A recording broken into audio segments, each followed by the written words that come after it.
Humahampas ang malakas na ulan sa mga salaming bintana ng St. Luke's Medical Center. Ang bawat patak ay tila isang paalala sa bagyong namuo sa buhay ni Eileen Gimnes. Nakaupo siya sa sterile na waiting room, ang kanyang mga kamay ay magkahawak ng napakahigpit na namumuti na ang mga buko nito.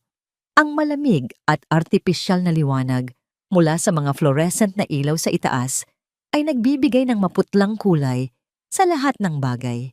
Nagmamadaling dumadaan ang mga doktor at nurse sa kanilang harap. Kilos nila'y tahimik ngunit puno ng pag-aalala.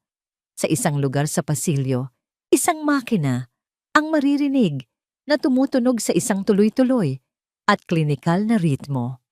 Ang kanyang ina, si Consuelo de la Vega, ay nasa isang silid 2 pinto lamang ang layo humihinga sa tulong ng isang ventilator. Mabilis ang naging pagkalat ng cancer, mabangis at walang awa. 3 buwan mula sa diagnosis hanggang sa sandaling ito. 3 buwan ng panunood sa pinakamalakas na babaeng kilala niya na unti-unting nanghina at naging isang taong hindi na niya halos makilala. Nag-vibrate ang telepono ni Eileen sa kanyang kandungan. Sinulyapan niya ang screen. Ang asawa niyang si Dennis. Ang text ay simpleng nagsasabing, "Nasa ospital ka pa. May hinahabol lang akong deadline. Huwag mo na akong hintayin." Tinitigan niya ang mga salita, naninikip ang kanyang lalamunan. Walang tanong na, "Kamusta na siya?" Walang alok na, "Kailangan mo ba ako?" Isang kaswal na mensahe lamang na parabang ang kanyang ina ay hindi nag-aagaw buhay, 20 talampakan lang ang layo. Hindi siya sumagot. Itinaob niya ang telepono at hinayaang muling bumalot sa kanya ang katahimikan. Sa tapat niya ay nakaupo si Maureen, ang kanyang matalik na kaibigan mula pa noong kolehiyo. Dumating si Maureen 1 oras na ang nakalipas, may dalang kape at isang kahon ng tissue. Ang mukha niya ay puno ng pag-aalala. Inabot nito ngayon ang kamay ni Eileen at marang pinisil. "Matatag siya, Eileen. Fighter ang mama mo." Tumango si Eileen, hindi makapagsalita. Nais niyang maniwala dito ngunit malinaw ang sinabi ng mga doktor. Ilang oras na lang, marahil 1 araw na lang ang pinakamahaba. Isang nurse ang lumitaw sa pintuan. Ang kanyang ekspresyon ay malumanay, ngunit may halong pagtanggap sa hindi maiiwasan. "Mrs. Jimenez, maaari na po kayong pumasok." Tumayo si Eileen, nanginginig ang mga binti. Tumayo rin si Maureen, ngunit marahang umiling si Eileen. "Kailangan kong gawin ito ng mag-isa." Tumango si Maureen, puno ng pag-unawa. "Nandito lang ako sa labas." Naglakad si Eileen sa pasilyo, bawat hakbang ay mas mabigat kaysa sa nauna. Nang itulak niya ang pinto, lalong lumakas ang tunog ng mga makina. Nakahiga ang kanyang ina sa ilalim ng mga puting kumot. May mga tubo na nakakabit sa kanyang mga braso. Ang dibdib ay marahang tumataas at bumababa sa mababaw at mekanikal na paghinga. Hinila ni Eileen ang isang upuan at kinuha ang kamay ng kanyang ina. Malamig ito, napakalamig. "Mama," bulong niya, basag ang kanyang boses. "Nandito na ako." Bahagyang dumilat ang mga mata ni Consuelo. Gumalaw ang kanyang mga labi, nagpupumilit na bumuo ng mga salita sa kabila ng breathing tube. Lumapit pa si Eileen. "Safety. Deposit box." Bulong ng kanyang ina, ang mga salita ay halos hindi marinig. "Bangko Nasyonal. Box 47. Ang susi. Nasa kahon ko ng alahas, itaas na drawer, sikretong lagayan." Kumunot ang noo ni Eileen. "Mama, huwag niyo na pong isipin yan ngayon. Magpahinga na lang po kayo." Hinigpitan ni Consuelo ang hawak sa kamay niya. Nakakagulat ang biglaang lakas nito. "Ipangako mo, pupunta ka. Bubuksan mo. Huwag mong sasabihin kahit kanino. Kay Dennis, kay Maureen." Wala. Ang pagmamadali sa boses ng kanyang ina ay nagdulot ng kilabot sa gulugod ni Eileen. "Opo, Mama. Pinapangako ko po." Lumambot ang mga mata ni Consuelo. Isang bahagyang ng ngiti ang sumilay sa kanyang mga labi. "Ang maganda kong anak, mas malakas ka kaysa sa inaakala mo. Tandaan mo yan? Kapag dumating ang bagyo, tumayo ka. Mama, pakiusap. Mahal kita, anak. Humina ang kanyang boses, ang mga salita ay tila natunaw sa hangin. Biglang isang matinis at tuloy-tuloy na tunog ang pumunit sa katahimikan mula sa cardiac monitor. Nagmadaling pumasok ang mga doktor at nurse, itinabi si Eileen. Nanatili siyang nakatayo sa gilid, tila nagyelo, habang sila'y kumikilos ang kanilang mga boses ay mabilis at apurahan. Ngunit alam na niya, nararamdaman niya ito ang paraan ng pagsara ng isang pinto sa isang bahay na walang tao. 11:47 ng gabi si Consuelo de la Vega, 58 taong gulang, ay idineklarang pumanaw na. Nakatayo si Eileen sa ilalim ng ulan sa labas ng ospital, nakatingin sa kawalan. Inakbayan siya ni Maureen, ginagabayan siya patungo sa kotse. Ang mundo ay tila naging manhid at malayo na, para bang pinapanood niya ang sariling buhay sa likod ng isang salamin. Pagdating nila sa apartment ni Eileen, naroon si Dennis nakahiga sa sopa na may hawak na beer, nanonood ng basketball highlights sa telebisyon. Tumingala ito. Wala na siya. Tumango si Eileen, walang salitang lumabas sa kanyang bibig. Huminga ito ng malalim at uminom ng beer. Mahirap yan. Pasensya na, babe. Iyon lang. Walang yakap, walang mga salita ng aliw, isang kaswal na pagkilala lamang bago bumalik ang kanyang mga mata sa screen. Tinapunan siya ni Maureen ng isang tingin na puno ng pagkasuklam, ngunit wala itong sinabi. Dinala nito si Eileen sa kwarto, tinulungang magtanggal ng Amerikana at umupo sa tabi niya sa gilid ng kama.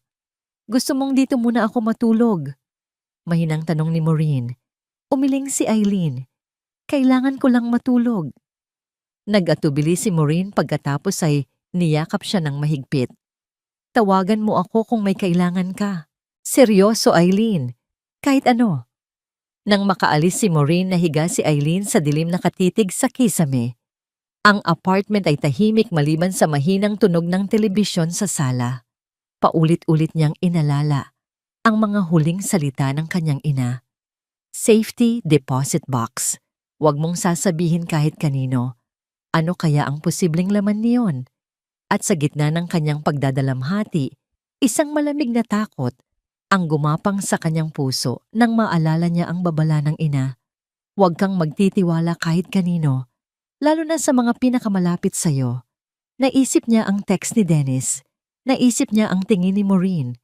Ang yakap ni Maureen ay mahigpit, ngunit para kay Eileen, may kakaibang lamig ito, isang yakap na hindi nakarating sa kanyang puso. At sa unang pagkakataon, nagsimula siyang magduda sa lahat. Ang libing ay isinagawa sa isang maulap na umaga ng Sabado sa lumang simbahan ng San Agustin, ang parehong simbahan kung saan kinasal ang kanyang mga magulang. Napuno ang mga bangko ng mga mukhang halos hindi na makilala ni Eileen, malalayong kamag-anak, mga dating katrabaho ni Consuelo, mga kapitbahay na matagal nang hindi nakakausap ang kanyang ina. Ngunit dumalo pa rin, tila hila ng bigat ng kamatayan. Nakaupo si Eileen sa unang hanay, nakasuot ng itim na bestida. Ang kanyang muka ay isang maskara ng kahinahunan. Nasa tabi niya si Dennis, mahigpit ang pagkakahawak sa kanyang kamay, ang perpektong imahe ng isang nagdadalamhating asawa. Ngunit sa bawat pagkakataon, habang nakayuko ang lahat sa pagdarasal, bahagyang kumikinang ang liwanag mula sa screen ng kanyang telepono na palihim niyang sinisilip. Sa kabilang dulo si Maureen ay panay, ang pagpunas ng panyo sa kanyang mga mata, ang kanyang kabilang kamay ay marahang nakapatong sa braso ni Eileen bilang suporta. Nagsalita ang pari tungkol sa kabutihan ni Consuelo, sa kanyang dedikasyon bilang ina at sa kanyang tahimik na dangal. Narinig ni Eileen ang mga salita, ngunit hindi ito tumagos sa kanyang isipan. Pakiramdam niya ay hungkag na parang may mahalagang bahagi sa kanya na kinayod at inalis. Pagkatapos ng seremonya, lumapit ang mga tao upang mag-abot ng kanilang pakikiramay. Ang kanilang mga boses ay naghalo sa isang mahinang ugong ng simpatya. Napakabuting tao ng iyong ina. Nasa mabuting lugar na siya. Kung may kailangan ka, sabihin mo lang. Tumatango lamang si Eileen at nagpapasalamat automatiko ang kanyang mga tugon. Habang paunti na ang mga tao bumulong si Dennis. Babe, kailangan ko nang mauna. May importante lang akong kliyente na hindi pwedeng palampasin. Dahan-dahan siyang lumingon dito. Kliyente! Ngayon, nagkibit balikat ito. Importante talaga, babe. Hahabol ako sa inyo mamaya sa bahay. Hinalikan siya nito sa noo, isang mabilis at walang kabuhay-buhay na kilos at umalis bago pa man siya makasagot. Pinanood ni Maureen ang pag-alis ni Dennis, may pagkadismaya sa mukha. Hindi ka pani-paniwala ang lalaking yan. Walang sinabi si Eileen.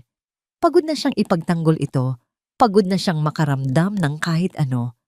Sa halip na umuwi sa modernong apartment na tinitirhan nila ni Dennis sa Makati, nagpasya siyang tumuloy sa bahay ng kanyang pagkabata sa Quezon City. Isang lugar na puno ng mga alaala, isang lugar kung saan nararamdaman pa rin niya ang presensya ng kanyang ina. Ang maliit na 2-story house ay simple ngunit malinis. Ang mga kasangkapang nara ay makintab, ang mga pader ay puno ng mga lumang litrato. Nanatili ang amoy ng kanyang ina sa bawat sulok sa halimuyak ng sampagita, sa florera, sa amoy ng floor wax at sa mga plaka ng gospel music na nakasalansan sa tabi ng turntable. Doon, sinalubong siya ni Manang Asunsyon, ang matandang kasambahay na nagsilbi sa kanyang ina sa loob ng 30 taon. Ang mga mata nito ay namumugto, ngunit ang yakap nito ay mainit at totoo. Nandito na ang lahat ng gamit ng mama mo. Hiya, mahinang sabi ni Manang Asunsyon. Alam kong gugustuhin mong ikaw mismo ang mag-ayos. Tumango si Eileen. Salamat po, Manang. Magpahinga ka muna. Ipaghahanda kita ng mainit na sabaw, sabi ng matanda bago siya iniwan sa sala. Naglakad si Eileen patungo sa silid ng kanyang ina. Ang kanyang mga hakbang ay mabagal at magalang. Ang kahon ng alahas ay nakapatong sa tokador, isang simpleng kahon na gawa sa kamagong na may inukit na rosas sa takip. Maingat niya itong binuksan.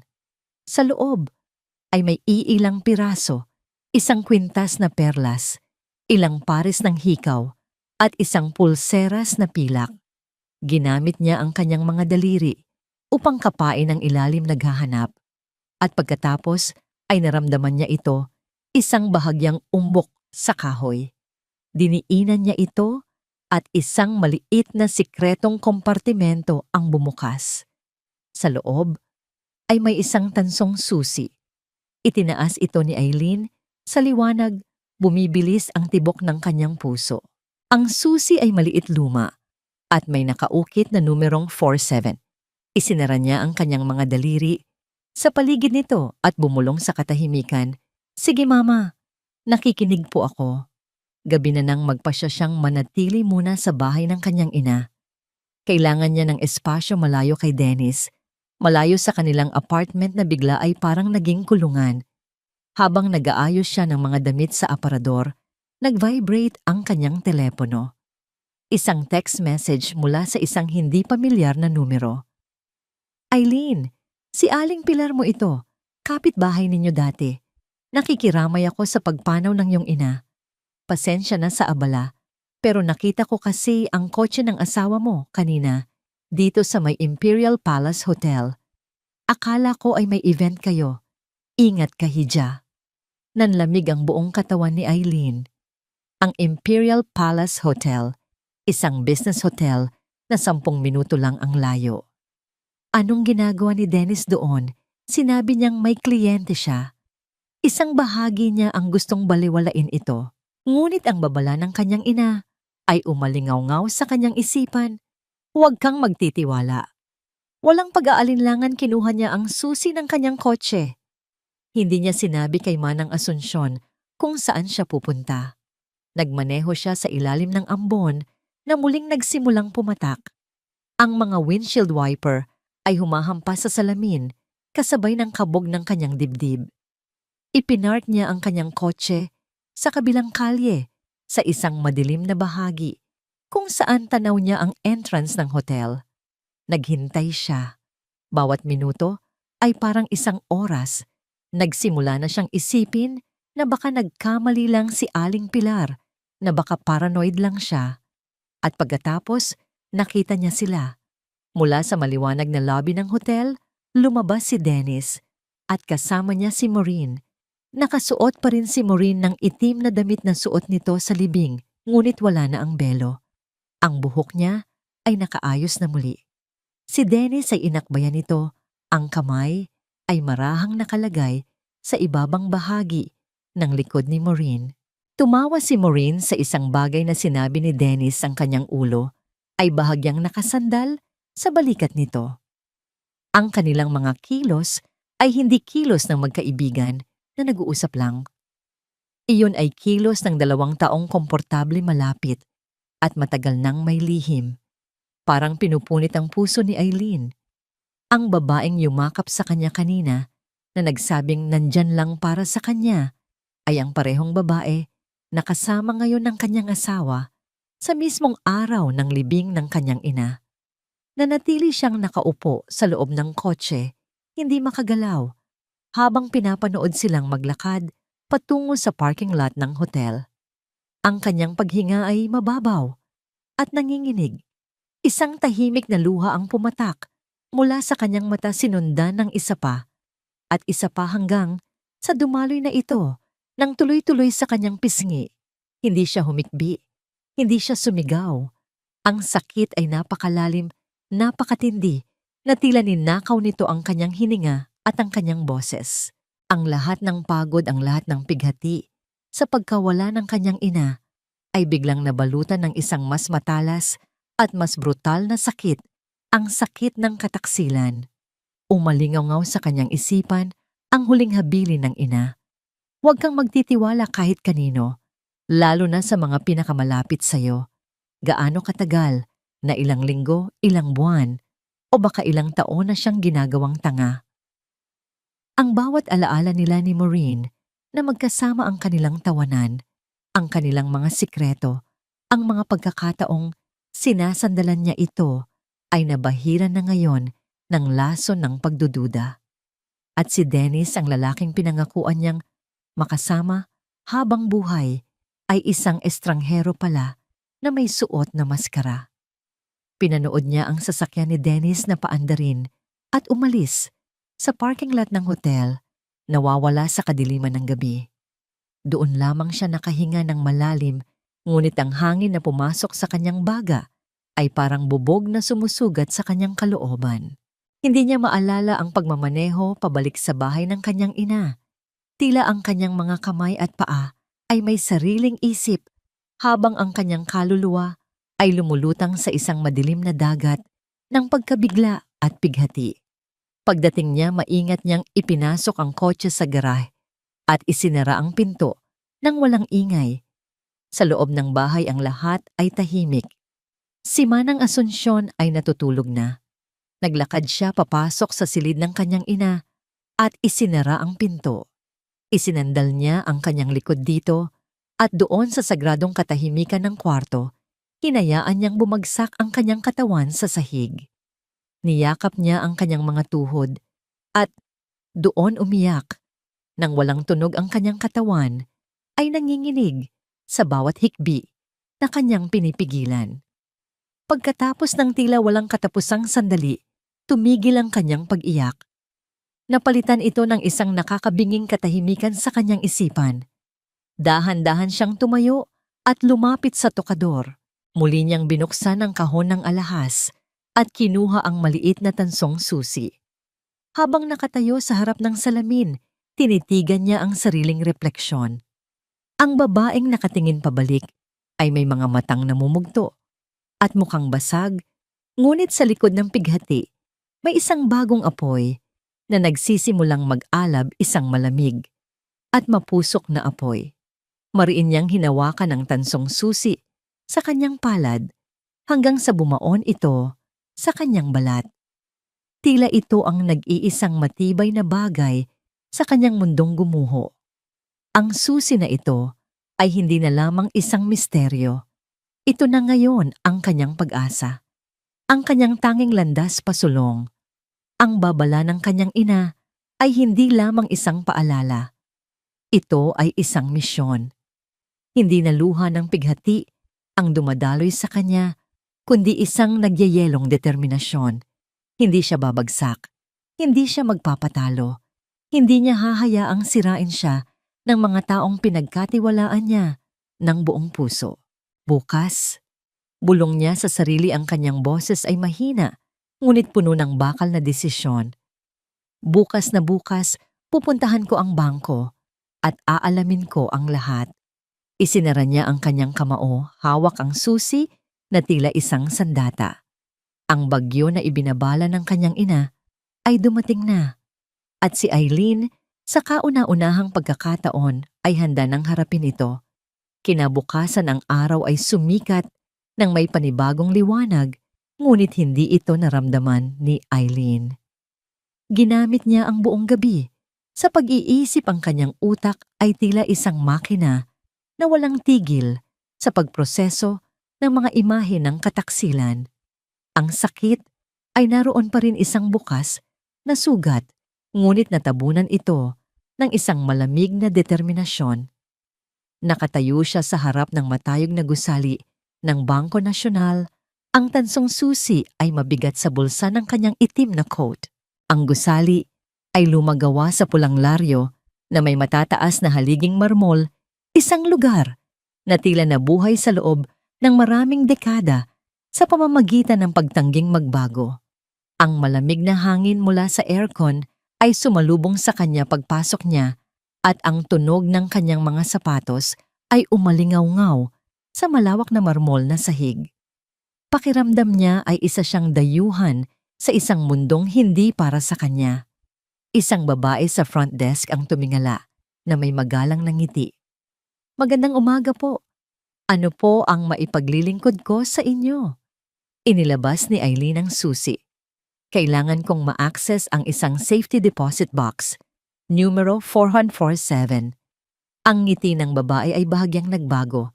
Sinulilya pa nito ang susi pagkatapos ay si Eileen. "Maaari ko po bang makita ang inyong identification?" Inabot ni Eileen ang kanyang driver's license. May tinipa ang babae sa kanyang computer. Ang ekspresyon nito ay nagbago, mula sa pagiging magalang patungo sa pagkalito, at pagkatapos ay sa isang bagay na malapit sa pagkaalarma. "Sandali lang po," sabi ng babae bago mabilis na nawala sa isang pinto sa likuran. Naghinatay si Eileen, isang kaba ang unti-unting gumapang sa kanyang dibdib. Ilang sandali pa isang lalaking nasa edad, 50 nakasuot ng kulay abong suit at may seryosong mukha ang lumabas. "Miss Jimenez," tanong nito. "Ako nga po," sagot ni Eileen.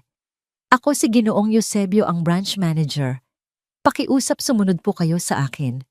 Dinala siya nito sa isang makitid na pasilyo, lagpas sa mga hanay ng mga safety deposit box na nakabaon sa pader na bakal.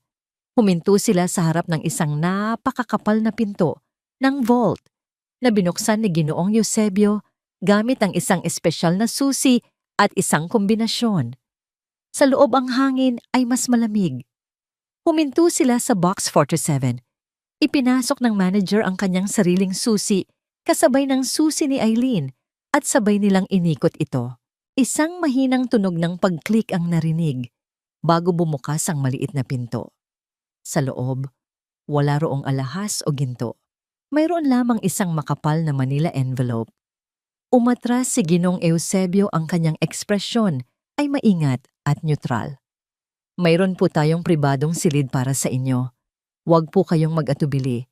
Kapag tapos na po kayo, ipaalam nyo lang sa akin." Kinuha ni Eileen ang sobre, bahagyang nanginginig ang kanyang mga kamay. Dinala niya ito sa maliit na silid na itinuro ng manager. Umupo at dahan-dahang binuksan ito. Sa loob ay mga dokumento, napakaraming dokumento. Mga stock certificate, mga titulo ng lupa, mga bank statement mula sa mga bangkong hindi niya kailanman narinig, at mga legal na kasulatan na may mga pangalang hindi niya kilala. At sa ilalim ng lahat isang sulat kamay sa isang mamahaling cream-colored stationery. Dahan-dahan niyang binuklat ito. Ito ay sulat ng kanyang ina. Pinakamamahal kong Eileen, panimula nito sa eleganteng sulat kamay ni Consuelo. Kung binabasa mo ito nangangahulugang, wala na ako. At oras na para malaman mo ang katotohanan kung sino talaga ako. Napigil ang hininga ni Eileen. Nagpatuloy siya sa pagbabasa ng lalaki ang kanyang mga mata sa bawat linya. Hindi ako ang babaeng inakala mo. Hindi lang ako isang simpleng manggagawa, isang miyembro ng choir, isang ordinaryong ina na ginagawa ang lahat para sa iyo. Oo, ako lahat ng yon, ngunit higit pa roon. Ang tunay kong pangalan ay Consuelo de la Vega. Nagmula ako sa isang napakayamang angkan. Eileen, lumang pera, ilang henerasyon ang nagmay-ari. Ngunit tinalikuran ko ang buhay na yon noong ako'y 23 taong gulang dahil tumanggi akong magpakasal sa lalaking pinili ng aking pamilya para sa akin. Itinakwil nila ako. Mula sa wala, nagtayo ako ng bagong buhay. Gusto kong malaman mo ang halaga ng pagsisikap ng pagpapakumbaba at ng pagiging malaya. Hindi ko sinabi sa'yo dahil ayaw kong madungisan ka ng mundong iyon. Ngunit ngayon, lahat ng tinalikuran ko, lahat ng itinayo ko sa lihim, ay sa'yo na. Nanginginig ang mga kamay ni Eileen. Muli niyang hinalungkat ang mga dokumento, nagpupumilit na iproseso ng kanyang isipan ang kanyang nakikita. Ang kanyang ina ay may-ari ng isang portfolio ng stocks sa De La Vega Holdings, isang korporasyong hindi pamilyar sa kanya.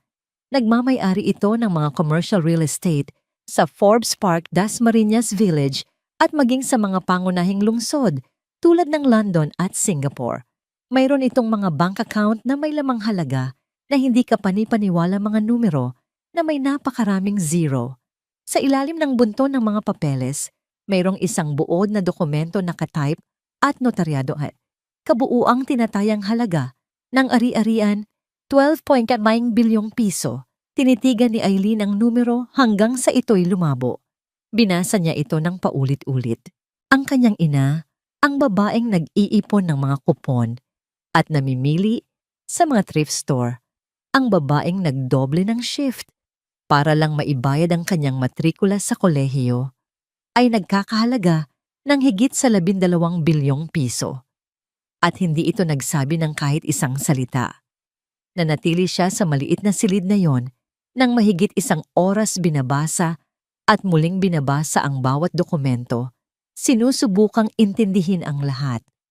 Ipinaliwanag sa sulat na ang lahat ay inilagay sa mga irrevocable trust na pinamamahalaan ng isang law firm sa Makati. Itinago mula sa publiko upang protektahan si Eileen. Kapag handa ka ng sulat ng kanyang ina, kontakin mo si Attorney Teodoro. Matutulungan kanyang intindihin ang lahat. Ngunit Eileen, mag-ingat ka sa iyong pagkakatiwalaan. Binabago ng pera ang mga tao. Inilalabas nito kung sino talaga sila. Protektahan mo ang iyong sarili. Protektahan mo ang iyong puso. At tandaan mo, anak kita, mas malakas ka kaysa sa inaakala mo. Maingat niyang tiniklop ang sulat at ibinalik sa sobre. Tumayo siya at sa paglabas niya ng silid, ang tingin sa kanya ni Ginoong Eusebio ay puno na ng respeto. Naglakad siya palabas ng bangko, pabalik sa sikat ng araw. Ang mundo ay pareho pa rin, ngunit para sa kanya lahat ay nagbago. Kinuha niya ang kanyang telepono at tinitigan ang pangalan ni Dennis sa kanyang mga contact. Umalingaw-ngaw sa kanyang isipan ang mga salita ng ina. Huwag mong sasabihin kahit kanino. Doon niya nahanap ang numero ni Attorney Teodoro at tinawagan ito. Sumagot ito, sa unang ring ang boses nito ay kalmado at malalim. Attorney Teodoro speaking. Si Eileen Jimenez po ito. Nanginginig niyang sabi. Anak po ako ni Consuelo de la Vega. Isang sandaling katahimikan bago sumagot ang abogado, ang boses nito ay naging malumanay. Miss Jimenez, Eileen. Hinihintay ko ang iyong tawag. Una sa lahat ang aking lubos na pakikiramay. Isang pambihirang babae ang iyong ina. Nabasa ko na po ang sulat niya. Hindi ko po maintindihan. Siyempre, sabi ng abogado. Ito ay napakaraming impormasyon. Bakit hindi ka pumunta rito sa aking opisina? Maaari tayong mag-usap ng maayos isa-isahin ang lahat at siguraduhin na komportable ka sa mga susunod na hakbang. Sige po, pupunta po ako ngayon. Magaling? Sabi ni Attorney Teodoro. Handa na ang lahat, Eileen. Naghihintay lang ang iyong ina na maging handa ka. Nang ibaba niya ang telepono, isang kakaibang kapayapaan ang bumalot sa kanya. Ang mga luhang dulot ng pighati at kataksilan ay nawala. Sa kanilang lugar, isang nagyayelong kalinawan ang pumalit. Ang kanyang ina ay hindi lamang nag-iwan sa kanya ng pera. Iniwanan siya nito ng kapangyarihan. At ngayon, alam na niya kung paano niya ito gagamitin. Ang laro ay nagbago. Hindi na siya ang biktima. Siya na ngayon ang may hawak ng lahat ng baraha. Lumipas ang 2 araw na tila isang panaginip. Ginugol ni Eileen ang oras na yon sa opisina ni Attorney Teodoro, isang maluwag na espasyo na may tanawin ng buong Ayala Avenue. Doon dahan-dahan niyang inunawa ang lawak ng imperyong itinayo ng kanyang ina. Hindi ito simpleng pera. Ito ay isang network ng mga kumpanya ari-arian at impluensya na maingat na itinago sa likod ng mga layer ng legal na proteksyon. Sa lahat ng yon, isang bagay ang malinaw handa na si Eileen. Ang dating lambot sa kanyang mga mata ay napalitan ng talas at ang dating pag-aalinlangan ay naging matatag na determinasyon. Noong Lunes ng umaga, habang nagkakape siya sa luma nilang kusina, tumawag si Dennis. Ang boses nito sa kabilang linya ay malamig at walang emosyon na para bang kinakabisado nito ang isang script. Eileen, kailangan nating mag-usap, sabi nito. Nandito ako, nakikinig. Tugon niya, ang kanyang sariling boses ay kalmado na ikinagulat niya mismo. Gusto ko nang makipaghiwalay. Diretsong sabi ni Dennis. Hindi na ako masaya. Matagal na. Masyado tayong lumayo sa isa't isa. Simula nang magkasakit ang mama mo, lalo kang nagbago. At ako, kailangan ko ng iba. Natawa si Eileen, isang tawa na walang saya, mapait at puno ng pang-uyam. Kailangan mo ng iba o nakahanap ka na ng iba? Isang sandaling katahimikan. Hindi na mahalaga yon, sabi ni Dennis, halatang naiirita. Ang mahalaga, tapos na tayo. Ayoko nang magsayang ng oras.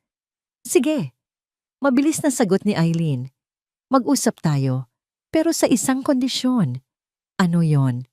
Dalhin mo siya, sabi ni Eileen, at bawat salita ay tila isang patalim. Sa sino? Alam mo kung sino ang tinutukoy ko, Dennis. Dalhin mo si Maureen. Gusto kong makita ang bago mo sa personal. Magkita tayo sa The Glass House sa BGC 3:00 ng hapon. Huwag kang mag-alala, ako ang magbabayad. Bago pa man makasagot si Dennis, ibinaba na niya ang tawag. 3:00 ng hapon na unang dumating si Eileen. Pinili niya ang isang mesa sa gitna ng restaurant, isang lugar na bukas at kitang-kita ng lahat. Ang The Glass House ay kilala sa mga eleganteng parokyano nito, mga socialite, negosyante at mga kilalang personalidad. Perpekto ito para sa entabladong gusto niyang itayo. Nakasuot siya ng isang simpleng itim na sheath dress. Ang kanyang buhok ay nakapusod ng maayos at ang tanging alahas niya ay ang pearl earrings na pamana ng kanyang ina. Kalmado siya, ngunit sa ilalim ng kanyang panlabas na anyo, ang kanyang puso ay tumitibok na parang isang tambol ng digmaan. Ilang minuto pa dumating sila, magkahawak kamay. Si Dennis ay mukhang tensyonado, habang si Maureen ay nakayuko, ang kanyang mukha ay nababalutan ng pagkakasala. Umupo sila sa tapat ni Eileen. Salamat sa pagdating. Panimula ni Eileen, ang kanyang boses ay parang yelo. Eileen, pakinggan mo. Simula ni Dennis, ngunit itinaas ni Eileen ang kanyang kamay upang patigilin ito. Ang kanyang mga mata ay nakatuon kay Maureen. Ikaw, sabi niya, ang kanyang boses ay mahina ngunit matalim. Tumingin ka sa akin. Dahan-dahang itinaas ni Maureen ang kanyang ulo. Ang kanyang mga mata ay namumula na handa ng umiyak. Eileen, patawarin mo ako. Hindi ko sinasadya. Nangyari na lang. Kailan nangyari na lang? Tanong ni Eileen, hindi inaalis ang kanyang tingin. Noong gabi ng libing ni Mama, habang magkasama kayo sa Imperial Palace Hotel, o bago pa noon? Nung mga panahong umiiyak ako sa balikat mo dahil sa pag-aalala ko kay Mama, habang sa likod ko ay nagtataksil ka na. Namutla si Maureen. Maging si Dennis ay nagulat na alam ni Eileen ang tungkol doon. Hindi ganoon yon. Nauutal na, sabi ni Maureen. Ang mga luha ay nagsimula nang dumaloy sa kanyang mga pisngi. Nagkamali ako, Eileen. Mahal kita bilang kaibigan pero mahal ko rin si Dennis. Sa puntong yon, isang bagay sa loob ni Eileen ang pumutok. Ang lahat ng sakit, galit at pagtataksil na kanyang kinimkim ay umabot sa sukdulan. Kaibigan, inulit ni Eileen, ang kanyang boses ay biglang lumakas sapat upang makuha ang atensyon ng mga kalapit na mesa. Tinatawag mo akong kaibigan? Ang isang kaibigan ay hindi inaahas ang asawa ng matalik niyang kaibigan habang nagluluksa ito sa pagkamatay ng kanyang ina. Napatayo si Maureen. Huwag kang sumigaw. Pinagtitinginan tayo ng mga tao. Bakit, Maureen? Nahihiya ka ba? Tumayo rin si Eileen, ang kanyang mga mata ay nag-aapoy. Dapat lang, dahil ang ginawa ninyo ay kasuklam-suklam. Tama na, Eileen. Sigaw ni Dennis, sinusubukang hawakan ang braso niya, ngunit mabilis niya itong iwinaksi. Huwag mo akong hahawakan. Sigaw niya pabalik. Tumingin si Eileen sa baso ng tubig na may yelo sa kanilang mesa. Walang pag-aalinlangan kinuha niya ito. Si Maureen, na nakikita ang kanyang intensyon, ay napaatras, ngunit huli na ang lahat. Sa isang mabilis at galit na kilos, ibinuhos ni Eileen ang laman ng baso, ang malamig na tubig, at mga piraso ng yelo, diretso sa muka at dibdib ni Maureen. Isang kolektibong paghinga ng pagkagulat ang narinig mula sa buong restaurant. Si Maureen ay napasigaw, nanginginig sa ginaw at sa hiya. Ang kanyang mamahaling blouse ay basang-basa, ang kanyang makeup ay kumalat, at ang mga piraso ng yelo ay dumausdos pababa sa kanyang damit. Para yan sa pagiging ahas mo. Sabi ni Eileen, ang kanyang boses ay bumalik sa pagiging kalmado at malamig. Si Dennis ay natigilan ng kanyang bibig, ay bahagyang nakabukas sa pagkabigla. Ang buong restaurant ay natahimik, lahat ng mata ay nakatuon sa kanilang tatlo. Kinuha ni Eileen ang kanyang pitaka, naglabas ng 2,000 piso at ibinato ito sa mesa. Para yan sa abala at sa ipapalaba mong damit. Sabi niya, ang kanyang tingin ay matalim na nakatuon kay Maureen na ngayon ay humahagulgol na. Pagkatapos ay lumingon siya kay Dennis. Gusto mo ng diborsyo, makukuha mo. Ibibigay ko sa iyo ang lahat ng gusto mo, ang apartment, ang kotse, ang kakarampot nating ipon. Kunin mo lahat. Dahil sa totoo lang, wala na akong pakialam sa mga basura. Walang lingon-likod, tumalikod si Eileen at naglakad palabas ng restaurant. Ang kanyang paglakad ay tuwid, ang kanyang ulo ay nakataas. Hindi niya pinansin ang mga bulungan ng mga titig. Habang tinatahak niya ang daan palabas, naramdaman niya ang isang bagay na hindi niya inaasahan, hindi sakit, kundi kalayaan. Sa paglabas niya sa ilalim ng sikat ng araw, kinuha niya ang kanyang telepono at nag-text kay Attorney Teodoro. Simulan na natin ang diborsyo.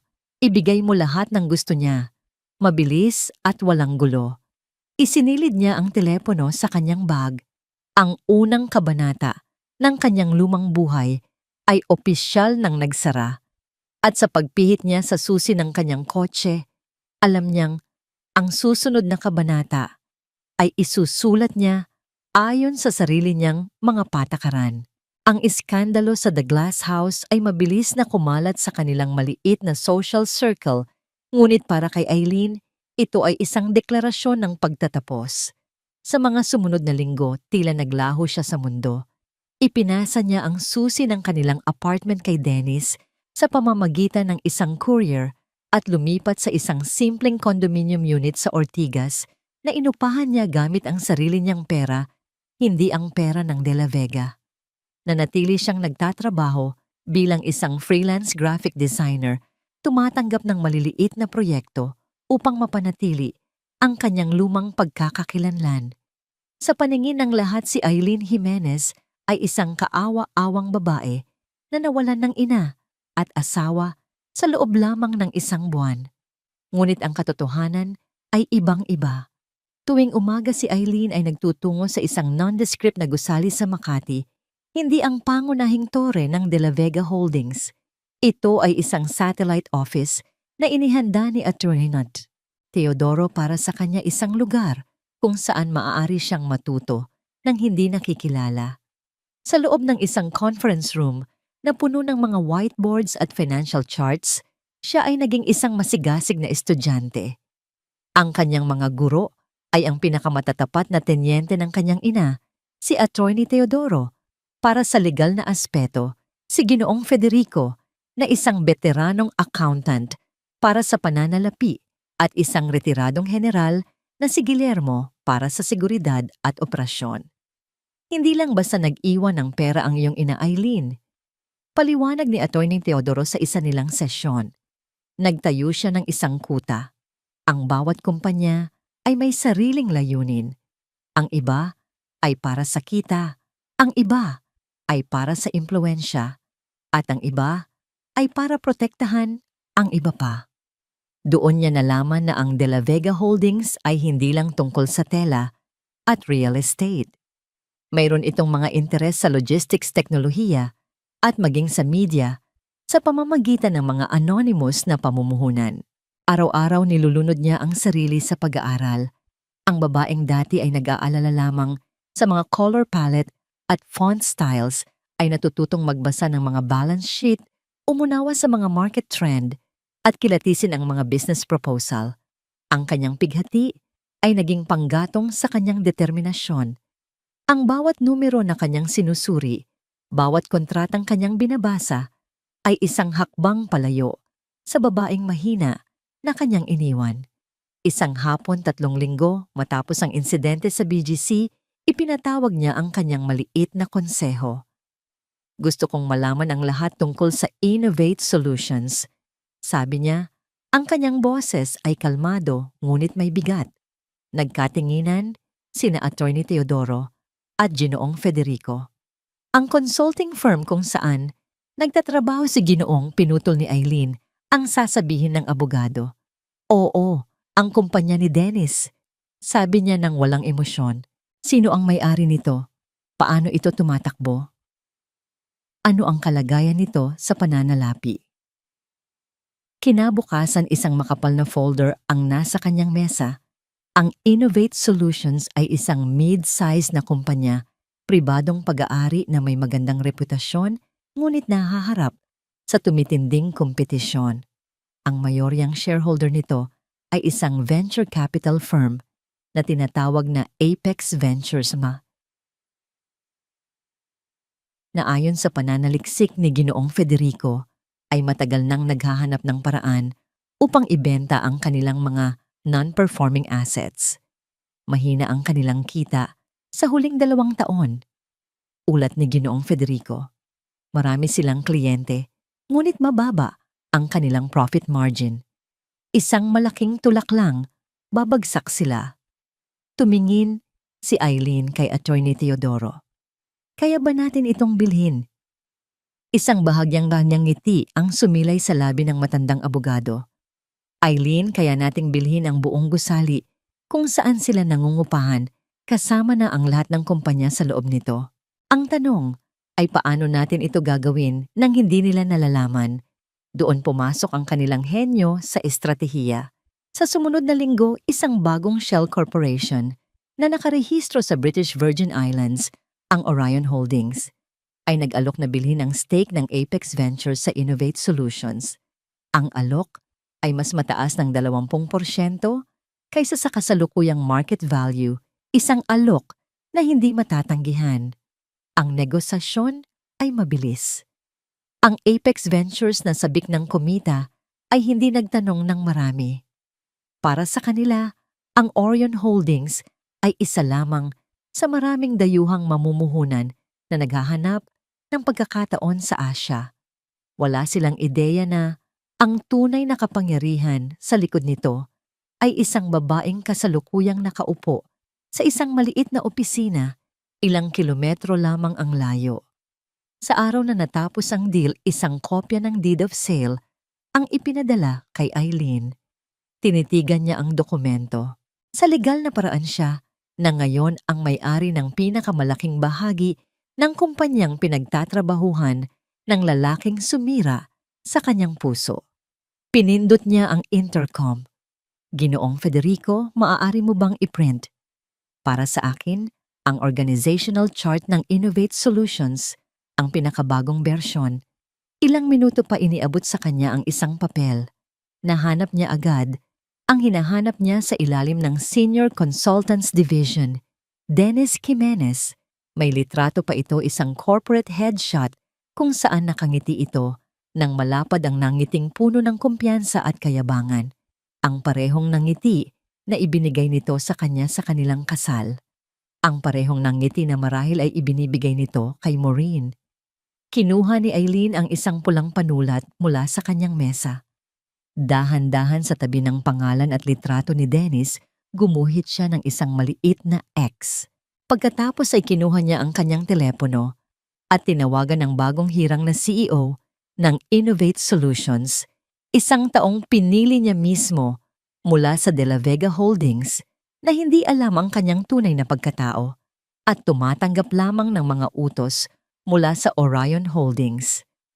Ginoong Reyes, sabi ni Eileen, ang kanyang boses ay bahagyang binago ng isang voice modulator app.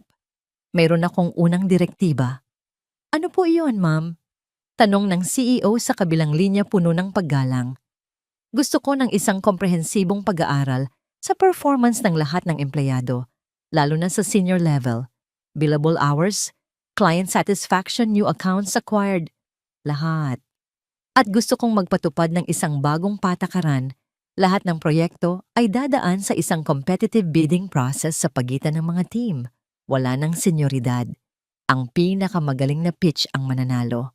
Malinaw ba? Napakalinaw po, ma'am. Magaling.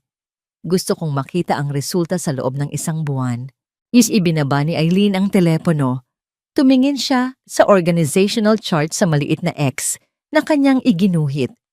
Hindi niya ito sisibakin. Masyadong madali iyon. Masyadong maawain. Sa halip, dahan-dahan niyang aalisin ang lahat ng bagay na nagbibigay dito ng kumpiyansa. Aalisin niya ang mga koneksyon nito, ang mga madaling proyekto, ang pakiramdam ng seguridad. Hahayaan niya itong magtrabaho nang husto magpumilit at sa huli mabigo dahil sa sarili nitong kakulangan. Hahayaan niya itong sirain ang sarili nito. Isang malamig na ngiti ang sumilay sa kanyang mga labi. Ito pa lang ang simula.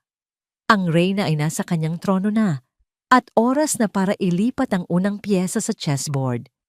Ang balita tungkol sa pagbili ng Orion Holdings sa Innovate Solutions ay tinanggap ng mga empleyado ng may halong kaba at pag-asa. Sa simula, walang gaanong nagbago. Ngunit makalipas ang isang linggo, isang email mula sa bagong CEO si Ginoong Reyes ang nagkalat sa buong opisina. Ito ay naglalaman ng mga bagong patakaran na tinawag niyang performance-based restructuring. Mula ngayon, ang Innovate Solutions ay gagana sa isang merit-based system, sulat sa email. Ang senyoridad ay hindi na garantiya ng mga proyekto. Ang lahat ng major accounts ay ilalagay sa isang internal bidding. Ang team na may pinakamahusay na panukala at diskarte ang siyang mananalo. Ang performance ay susukatin lingguhan, hindi buwanan. Binasa ni Dennis ang email sa kanyang cubicle at bahagya siyang natawa. Para sa kanya ito ay isa lamang sa mga corporate jargons na walang tunay na epekto. Matagal na siya sa kumpanya. Kilala niya ang mga kliyente.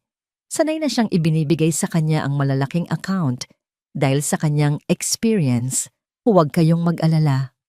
Sabi niya sa mga kasamahan niyang nag-aalala sa pantry. Puro salita lang yan. Sa huli tayo pa ring mga senior ang masusunod. Ngunit nagkamali siya. Sa sumunod na linggo ang account ng Laguna Properties. Isa sa pinakamalaki at pinakamatatag na kliyente ni Dennis ay biglang inilagay sa bidding. Kailangan niyang maghanda ng isang buong presentasyon at makipagkumpetensya laban sa dalawang ibang team, kabilang ang isang team na pinamumunuan ng isang mas bata at mas agresibong consultant na si Carlo. Isang formalidad lang to, sabi ni Dennis sa sarili. Gabi-gabi sa halip na umuwi ng maaga, nananatili siya sa opisina, inihahanda ang kanyang pitch. Si Maureen ay madalas na tumatawag, nagrereklamo na hindi na sila nagkikita. Babe, kailangan kong gawin to. Bagong management kailangan magpakitang gilas. Palusot niya. Dumating ang araw ng presentasyon. Kumpiyansang pumasok si Dennis sa conference room. Inilahad niya ang kanyang mga lumang ideya, ang mga estratehiyang gumana noon na binalutan lamang ng mga bagong disenyo. Nang matapos siya tumango ang mga panelist na binubuo ng mga department head, sumunod si Carlo. Ang presentasyon nito ay sariwa puno ng mga bagong datos, digital integration strategies, at isang budget na mas mahusay kaysa sa kay Dennis. Kitang-kita ang pagkakaiba sa enerhiya at paghahanda. Kinabukasan inihayag ang desisyon. Ang Laguna Properties account ay ibinigay sa team ni Carlo. Parang isang suntok sa sikmura ni Dennis ang balita. Hindi siya makapaniwala. May mali dito. Sigaw niya sa kanyang department head. Ako ang humawak sa kliyenteng yan sa loob ng 5 taon. Mas maganda ang pitch nila, Dennis. Sagot ng kanyang boss na halatang ayaw madamay. Ang utos mula sa taas performance-based. Walang personalan. Iyon ang simula ng kanyang pagbagsak. Ang mga dati niyang garantisadong kliyente ay isa-isang napunta sa bidding. Sa bawat pagkakataon, nahihirapan siyang makipagsabayan sa mga mas bata at mas gutom na kasamahan. Ang mga pamamaraan niya ay luma na. Ang kanyang mga koneksyon ay hindi na sapat. Ang kanyang komisyon na dati umaabot sa 6 na numero kada buwan ay biglang bumagsak ng 60%. Ang stress ay nagsimulang makita sa kanya. Lagi siyang iritable, madaling magalit at madalas na naninigarilyo sa labas ng gusali. Ang lalaking dating puno ng kumpiyansa ay napalitan ng isang taong puno ng pagdududa at sama ng loob. Ang epekto ay umabot hanggang sa kanilang tahanan. Isang gabi umuwi siyang pagod na pagod at nadatnan si Maureen na abala sa pagtingin sa mga wedding magazine. Tingnan mo to, babe. Masayang sabi ni Maureen, ipinapakita ang isang larawan ng isang beach wedding sa Palawan. Hindi ba't ang ganda? Pwede natin tong gawin. Tiningnan ni Dennis ang magazine nang walang interes. Wala tayong pera para dyan. Pabalang niyang sagot habang inihahagis ang kanyang briefcase sa sopa. Nawala ang nangiti sa mukha ni Maureen. Anong problema mo? Nitong mga nakaraang linggo, lagi na lang mainit ang ulo mo. Ang problema ko, tumaas ang boses ni Dennis. Ang problema ko ay ang mga buwisit na bagong patakaran sa opisina. Pinahihirapan nila ako, Maureen. At ikaw, puro ka na lang kasal-kasal-kasal. Hindi mo ba nakikita na nagkakaproblema na tayo sa pera? Napatayo si Maureen na sasaktan. Bakit sa akin mo ibinubunto ng galit mo? Nag-aalala lang naman ako. Para sa'yo at tungkol sa kasal, di ba't yan ang gusto nating dalawa? Oo, pero hindi sa ganitong paraan. Sigaw ni Dennis. Paano tayo magpapakasal kung ang kinikita ko ay halos hindi na sapat para sa renta natin? E di tulungan mo ako. Ang hotel, kung saan ako nagtatrabaho, naghahanap sila ng marketing consultant. Baka pwede kang, mag-a-apply ako sa hotel mo para maging ano.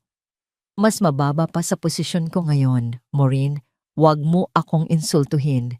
Isang malamig na katahimikan ang namagitan sa kanila. Ang kanilang perpektong relasyon na itinayo sa pundasyon ng kataksilan, ay nagsisimulang magpakita ng mga bitak sa ilalim ng bigat ng tunay na mga problema. Nung kasama mo si Eileen, hindi ka naman ganyan. Mahinang sabi ni Maureen, ang kanyang mga salita ay tila isang akusasyon. Natigilan si Dennis. Huwag mo siyang isasama sa usapang ito.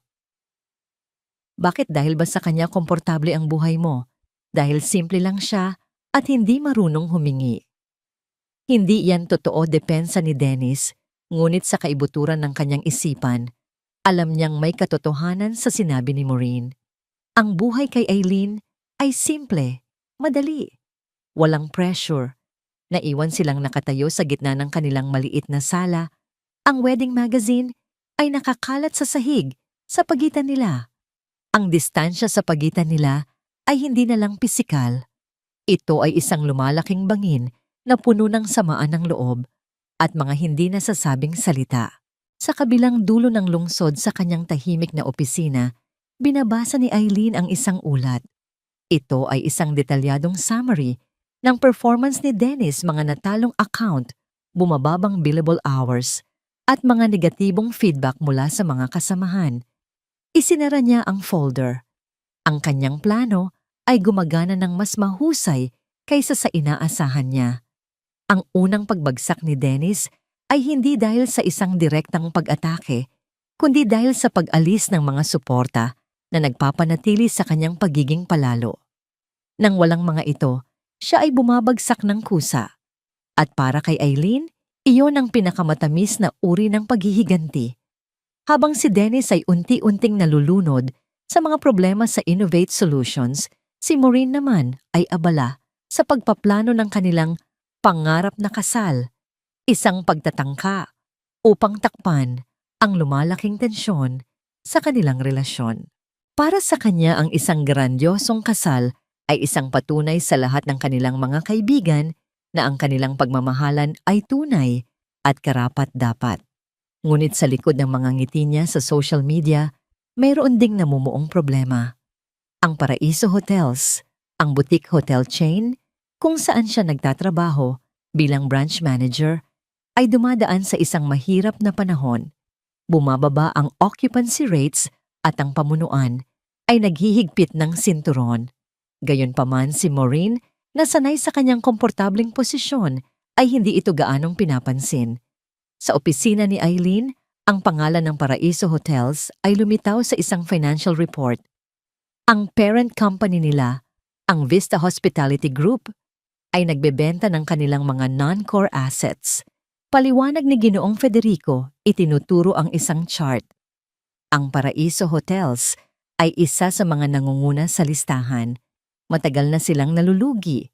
Magandang oportunidad ito kung gusto nating pasukin ang hospitality industry. Tumingin si Eileen sa pangalan ng kumpanya at isang malamig na ideya ang nabuo sa kanyang isipan. Ang branch sa Makati, tanong niya, sino ang namamahala doon?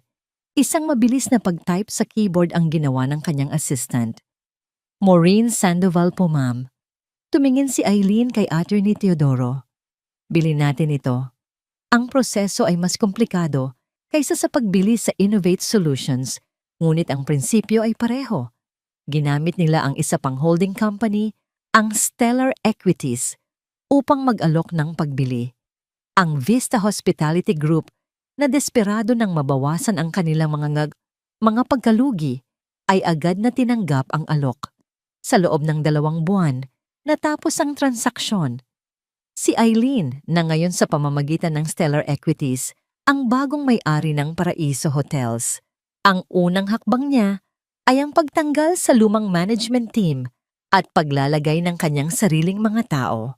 Ang bagong CEO ay isang babaeng nagngangalang Diana Porter, isang veterana sa industriya na kilala sa kanyang pagiging ruthless at efficient. Sa kanilang unang pagpupulong na ginawa sa pamamagitan ng isang secured video call, ang utos ni Eileen ay simple at direkta. Gusto ko ng isang full operational audit sa lahat ng branches. Sabi ni Eileen, ang kanyang bosses ay binago ng teknolohiya. Personnel finances, guest reviews, lahat. Gusto kong malaman kung sino ang nagtatrabaho at kung sino ang nagpapabaya. Mayroon kang 1 buwan. Hindi nagtanong si Diana Porter. Tumango lang ito. Masusunod po. Ang audit ay naging isang bagyo na dumaan sa buong kumpanya. Walang nakaligtas sa pagsusuri. At tulad ng inaasahan ni Eileen, ang branch ni Maureen sa Makati ay isa sa mga may pinakamaraming red flags. Ang mga ulat ay nagpakita ng mga malabong financial report, mataas na staff turnover, at isang sunod-sunod na mga negatibong review.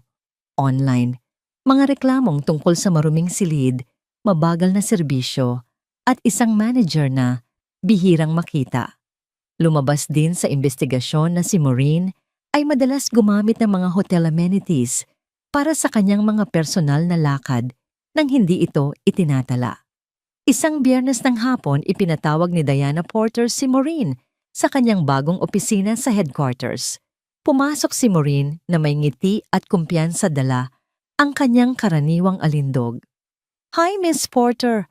Maureen Sandoval from the Makati branch. Anong maipaglilingkod ko sa inyo?" Umupo si Diana sa likod ng kanyang malaking mahogany desk. Ang kanyang mukha ay seryoso. Hindi siya nag-abalang ngumiti pabalik. "Umupo ka, Miss Sandoval." Nawala ang nangiti ni Maureen na palitan ng bahagyang kaba. "Diretsahan na tayo." Simula ni Diana habang binubuklat ang isang makapal na folder. "Ang iyong branch ay pangatlo, sa pinakamababa sa buong portfolio ng Paraiso Hotels. Ang guest satisfaction ay bumagsak ng 15% sa huling 6 na buwan. Ang kita ay hindi tumataas. At ang morale ng iyong mga tauhan ay nasa sahig. Maaari mo bang ipaliwanag ito?" Namutla si Maureen. "Well, nagkaroon po kami ng ilang mga hamon, pero ginagawa ko po ang lahat." "Hindi ako interesado sa mga palusot, Mrs. Sandoval." Putol ni Diana, ang kanyang boses ay kalmado, ngunit matigas. "Interesado ako sa mga resulta, at sa ngayon, wala kang naibibigay na resulta. Pero nagtatrabaho po ako ng mabuti. Hindi sapat, kaya bibigyan ka namin ng pagkakataon," sabi ni Diana habang iniaabot ang isang dokumento sa mesa. "Simula ngayong araw, ikaw ay nasa ilalim ng isang 60-day performance improvement plan. Lahat ng kailangan mong gawin at lahat ng targets na kailangan mong maabot ay nakasulat dyan. Kung hindi mo magawa ito sa loob ng 60 araw, ikaw ay matatanggal sa serbisyo. Walang negosasyon." Tinitigan ni Maureen ang papel na parang isang hatol ng kamatayan. Hindi niyo pwedeng gawin to sa akin. Matagal na ako sa kumpanyang ito." "Mali ka," sagot ni Diana habang isinasara ang folder. "Kaya kong gawin ito at ginawa ko na. Makakatanggap ka ng kopya nito sa pamamagitan ng email. Iyon lang. Maari ka nang umalis." Tulala si Maureen na lumabas ng opisina. Nanginginig ang kanyang mga kamay habang naglalakad siya pabalik sa kanyang kotse. Nang makaupo siya doon, bumuhos ang kanyang mga luha. Ang kanyang perpektong mundo ay nagsisimulang gumuho. Agad niyang tinawagan si Dennis. "Tinatakot nila akong tatanggalin sa trabaho," sabi niya sa gitna ng kanyang paghikbi. "Hindi ko maintindihan. May bagong management at parang ako ang pinag-iinitan nila." Sa kabilang linya, isang buntong hininga ang narinig niya mula kay Dennis. Napagod na rin mula sa sarili niyang mga problema sa opisina. "Babe, hindi ko kayang harapin yan ngayon," sabi ni Dennis. Ang kanyang boses ay puno ng pagkairita. "May sarili akong mga problema dito. Ayusin mo na lang yan. Okay, mag-isip ka ng paraan." Pagkatapos ay isang mahinang tunog ang narinig niya. Ibinaba na ni Dennis ang tawag. Tinitigan ni Maureen ang kanyang telepono, hindi makapaniwala. Ang lalaking ipinagpalit niya sa kanyang matalik na kaibigan ay iniwan siyang mag-isa sa ere sa sandaling kailangan niya ng suporta. Sa unang pagkakataon, isang nakakakilabot na tanong ang pumasok sa kanyang isipan. Nagkamali ba ako? Nagkamali ba akong iwan si Eileen? Habang umiiyak siya sa loob ng kanyang mamahaling kotse, hindi niya alam na sa isang mataas na gusali, ilang kilometro ang layo, si Eileen ay nakatingin sa parehong performance improvement plan sa kanyang computer screen. Isinara niya ang file. Hindi niya kailangang maghintay ng 60 araw. Ang desisyon ay pinalna.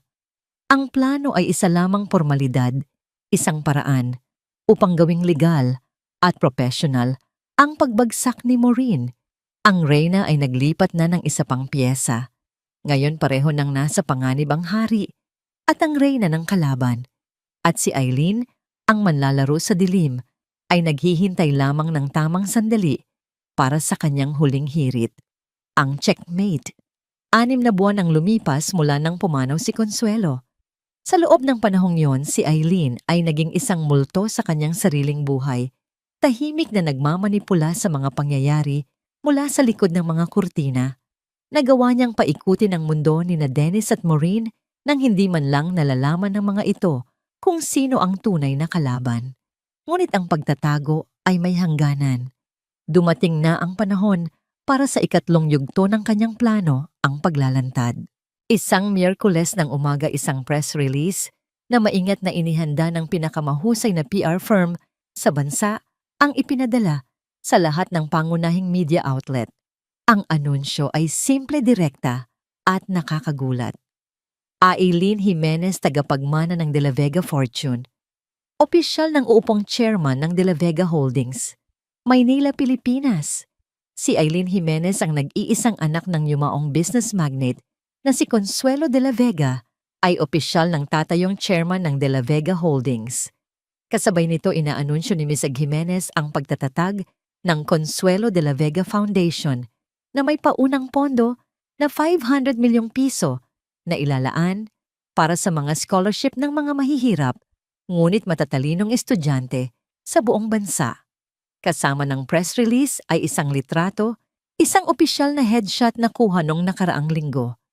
Ang nasa larawan ay hindi na ang simpleng Eileen na kilala ng lahat. Ang babae sa litrato ay may matalas na tingin, eleganteng ayos ng buhok at nakasuot ng isang simpleng power suit na nagpapahiwatig ng awtoridad at kapangyarihan. Siya ay mukhang kalmado, kontrolado, at hindi matitinag. Sa loob ng 1 oras ang balita ay sumabog na parang isang bomba. Naging breaking news ito sa mga business channel, trending topic sa social media at laman ng mga pangunahing pahayagan. Ang pangalan ni Eileen Jimenez, na dati kilala lamang sa isang maliit na bilog ng mga kaibigan, ay biglang naging bukambibig ng buong bansa.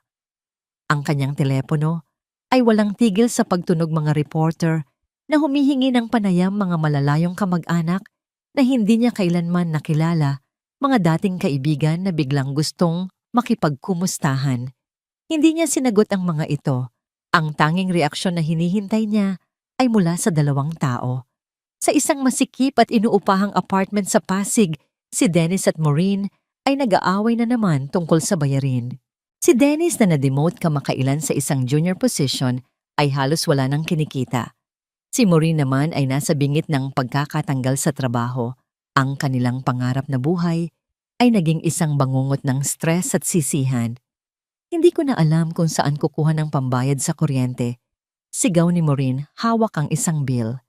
Kasalanan ko ba? Ginagawa ko ang lahat. Ganting sigaw ni Dennis habang binubuksan ang telebisyon para takasan ang usapan. At doon sa screen nakita nila ito. Isang news anchor ang nag-uulat at sa likod nito ay ang malaking litrato ni Eileen. Muling binuhay ang misteryo ng isa sa pinakamayayamang pamilya sa bansa, ang mga De La Vega. Si Eileen Jimenez, na namuhay ng simple sa kabila ng pagiging nag-iisang tagapagmana. Pareho silang natigilan. Ang sigawan ay napalitan ng isang nakakabinging katahimikan. Tinitigan ni Dennis ang screen, ang kanyang mukha ay unti-unting namumutla. Ang mga numero ay umikot sa kanyang isipan, bilyon-bilyon. Ang babaeng iniwan niya, ang babaeng minamaliit niya, ang babaeng ipinagpalit niya para sa isang panandaliang aliw ay isa pala sa pinakamayamang tao sa Pilipinas.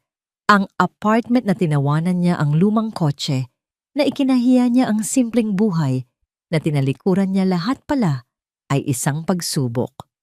Isang pagsubok kung saan siya ay bumagsak ng walang awa.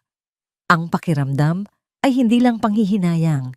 Ito ay parang pagguho ng kanyang buong pagkatao. Sa tabi niya si Maureen ay napaupo sa sahig, ang kanyang mga binti ay biglang nanghina. Ang babaeng tinuring niyang kaibigan, ang babaeng inagawan niya ng asawa, ang babaeng lihim niyang kinaiinggitan ay isang reyna pala na nagtatago sa balat ng isang ordinaryong tao. Lahat ng kanyang maliliit na tagumpay, ang kanyang posisyon sa hotel, ang kanyang mga mamahaling gamit, ay naging abo sa harap ng katotohanan ito. Naintindihan niya na ngayon ang kanyang kataksilan ay hindi lang isang simpleng pagkakamali. Ito ay ang pinakamalaking kabubuhan sa buong buhay niya. Hindi! Bulong ni Maureen habang umiiling ang kanyang mga mata ay puno ng takot at pagkaunawa.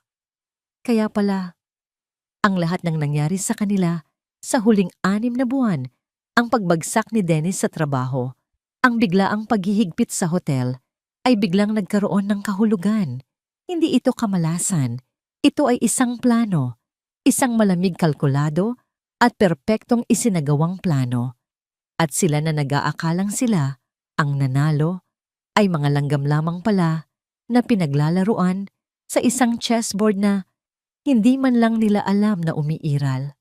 Tumunog ang telepono ni Dennis. Ito ay mula sa opisina. Dennis, sabi ng kanyang boss, sa kabilang linya ang boses ay alanganin. Pinapatawag ka ng HR. Mayroon daw silang final notice para sa'yo. Nabitawan ni Dennis ang telepono. Sa kanyang penthouse office na ngayon ay opisyal na niyang inuokupa. Tinitingnan ni Eileen ang 2 email sa kanyang inbox. Ang una ay ang termination letter ni Dennis. Ang ikalawa ay ang final notice para kay Maureen. Isinara niya ang kanyang laptop. Walang-walang ngiti, walang kakasiyahan. Tanging isang pakiramdam ng pagtatapos. Maya-maya pumasok ang kanyang executive assistant. Ma'am, dumating na po ang imbitasyon. Ang taunang charity ball ng San Juan de Dios Foundation. Hinihiling po nila kung maaari kayong maging keynote speaker. Kinuha ni Eileen ang imbitasyon. Ito ang pinakaprestihiyosong social event ng taon kung saan nagtitipon ang lahat ng mayayaman at makapangyarihan. Naalala niya noong 1 taon, pinangarap ni na Dennis at Maureen na makadalo dito. Tumingin siya sa kanyang assistant. Tumugon ka, sabi niya. Ang kanyang boses ay kalmado at puno ng awtoridad. Sabihin mong ikinagagalak kong dumalo. Ang paglalantad ay tapos na. Ngayon oras na para sa huling akto, ang pampublikong paghuhukom. Ang gabi ng San Juan de Dios Charity Ball ay kumikinang sa karangyaan. Ang Grand Ballroom ng The Peninsula Manila ay napuno ng mga pinakamayayamang pamilya at pinakamakapangyarihang individual sa bansa. Ang tunog ng isang string quartet ay humahalo sa mahihinang tawanan at sa tilamsik ng mga champagne glass. Ang lahat ay naroroon, nakasuot ng kanilang pinakamahahalagang gown at taksido. Bawat isa ay nagpapaligsahan sa pagpapakita ng kanilang yaman at katayuan. Ngunit nang bumukas ang malalaking pinto ng ballroom, ang lahat ng atensyon ay napunta sa iisang tao. Pumasok si Eileen Jimenez. Nakasuot siya ng isang gown na kulay ruby red. Simple ang hiwa, ngunit gawa sa pinakamataas na uri ng seda na tila dumadaloy sa kanyang katawan. Walang kumikinang na sequins o malalaking hiyas.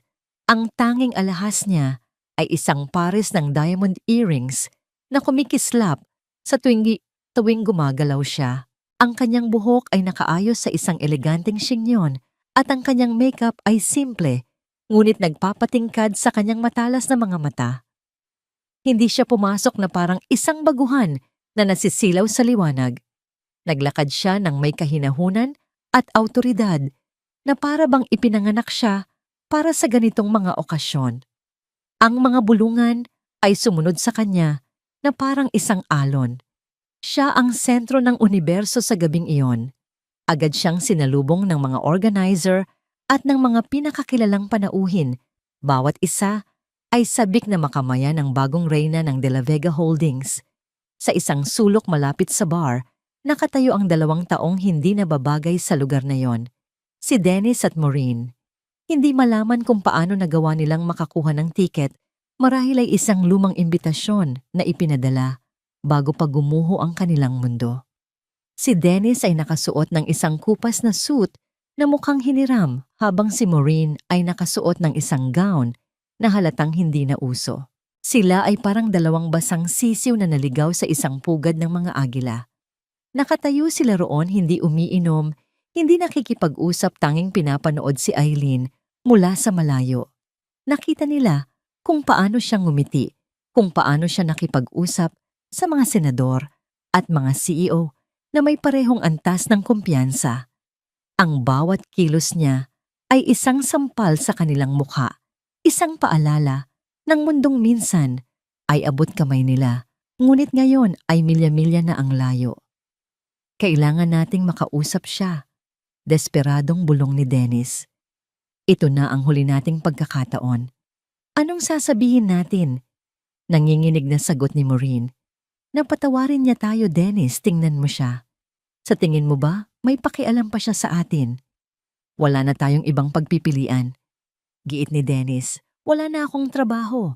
Ikaw anumang araw ay tatanggalin ka na. Kailangan nating magmakaawa.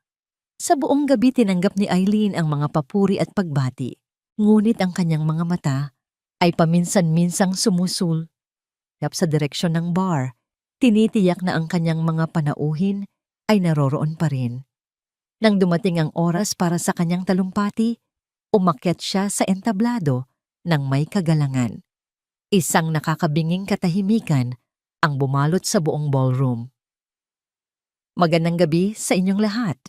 Panimula niya ang kanyang boses ay malinaw at matatag, umaalingaw-ngaw sa buong silid. Hindi siya nagsalita tungkol sa negosyo o sa kanyang yaman. Sa halip nagsalita siya tungkol sa kanyang ina, ang simpleng babae na nagturo sa kanya ng halaga ng pagpapakumbaba at pagsisikap. At nagsalita siya tungkol sa misyon ng bagong pundasyon, ang magbigay ng pagkakataon sa mga taong nagsisimula sa wala. Dahil ang tunay na lakas, pagtatapos niya ay hindi nasusukat sa kung ano ang mayroon ka, kundi sa kung paano ka bumangon mula sa wala. Isang malakas na palakpakan ang sumabog. Habang bumababa siya ng entablado, sinamantala nina Dennis at Maureen ang pagkakataon. Hinintay nila siya sa isang medyo tahimik na pasilyo patungo sa powder room. Eileen! Tawag ni Dennis, ang kanyang boses ay nanginginig. Lumingon si Eileen, ang kanyang mukha ay kalmado na, para bang inaasahan na niya sila.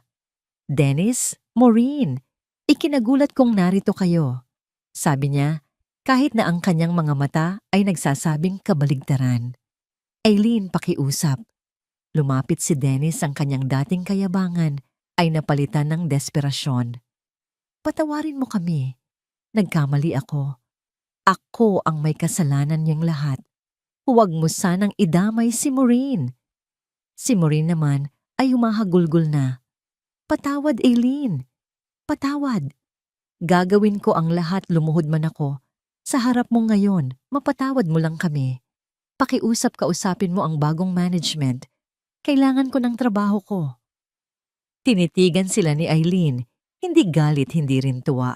Ang tanging nakikita sa kanyang mga mata ay isang uri ng malamig na awa. Ang awa na ibinibigay sa isang bagay na hindi na mahalaga. Tinaas niya ang kanyang kamay, isang senyas para sa 2 bodyguard na nakatayo sa di kalayuan. Agad silang lumapit.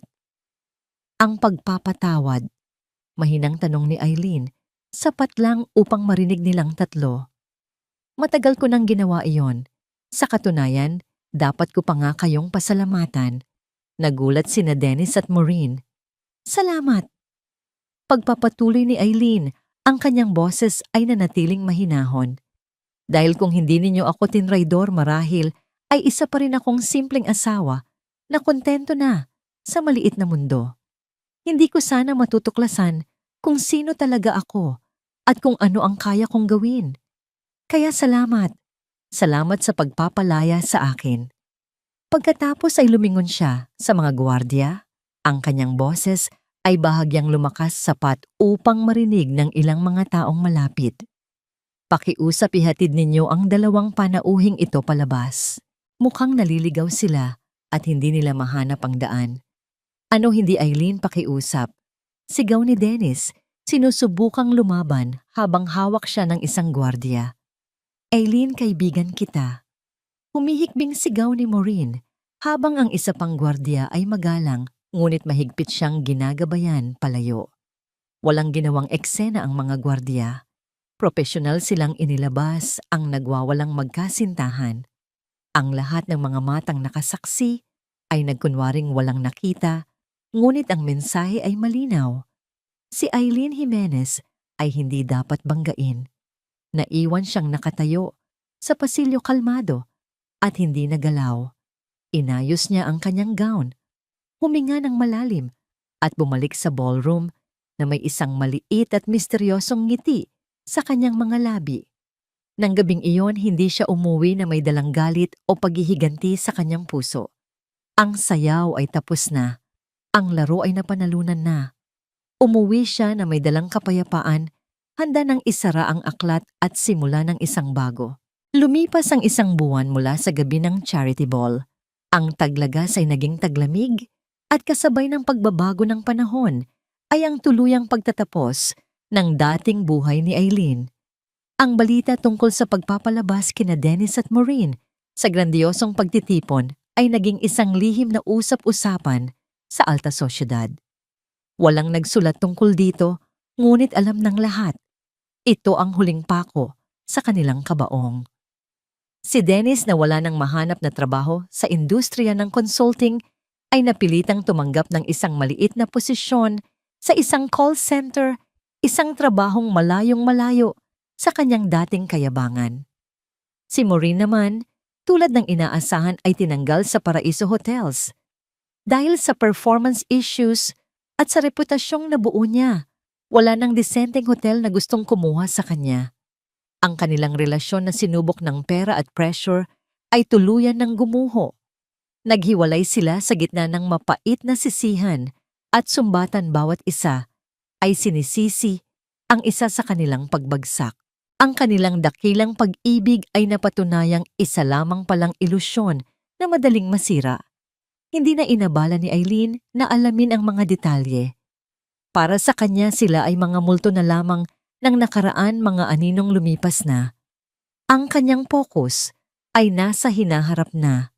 Nakatayo siya sa loob ng dating opisina ng kanyang ina sa pinakatuktok ng De La Vega Tower.